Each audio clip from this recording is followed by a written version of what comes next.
It's Mrs. McKelvy back with the first reading in our book that my students chose to hear in its entirety. They voted and they chose The Story of Doctor Dolittle by Hugh Lofting. So tonight we're going to read the first chapter of that book. Actually, the entire title of this book is The Story of Doctor Dolittle, being the history of his peculiar life at home and astonishing adventures in foreign parts, never before printed. But that's a really long title, so we're just going to call it Dr. Dolittle for short. Hugh Lofting wrote this book in 1920. That's a really long time ago. We'll talk about that a little bit more after we finish reading the first chapter. Hugh Lofting also wrote a dedication in his book at the beginning. He dedicates this story to all children, children in years and children in heart. To them, I dedicate this story. Here is the first chapter of the story of Dr. Dolittle. The first chapter is called Puddleby. Once upon a time, many years ago, when our grandfathers were little children, there was a doctor, and his name was Dolittle, John Dolittle, M.D.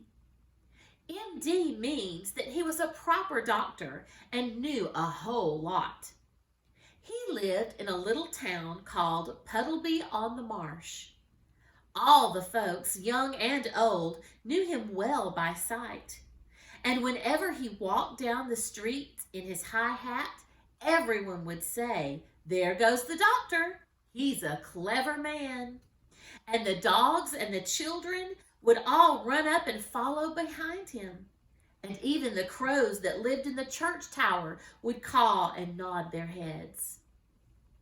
The house he lived in, on the edge of town, was quite small, but his garden was very large, and he had a wide lawn and stone seats and weeping willows hanging over. His sister, Sarah Dolittle, was housekeeper for him, but the doctor looked after the garden himself. He was very fond of animals and kept many kinds of pets.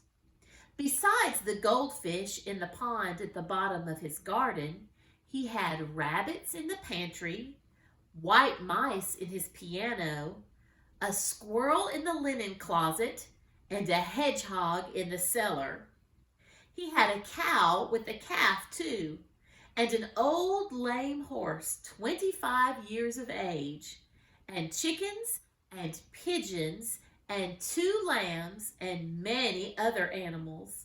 But his favorite pets were Dab Dab the duck, Jip the dog, Gub Gub the baby pig, Polynesia the parrot, and the owl, Tutu. His sister used to grumble about all of these animals and said they made the house untidy. And one day, when an old lady with rheumatism came to see the doctor, she sat on the hedgehog who was sleeping on the sofa, and she never came to see him anymore, but drove every Saturday all the way to Oxenthorpe, another town 10 miles off, to see a different doctor.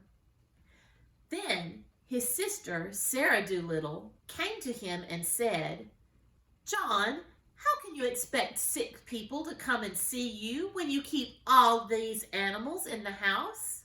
It's a fine doctor would have his parlor full of hedgehogs and mice. That's the 4th person these animals have driven away. Squire Jenkins and the parsons say they wouldn't come near your house again, no matter how sick they are. We are getting poorer every day. If you go on like this, none of the best people will have you for a doctor."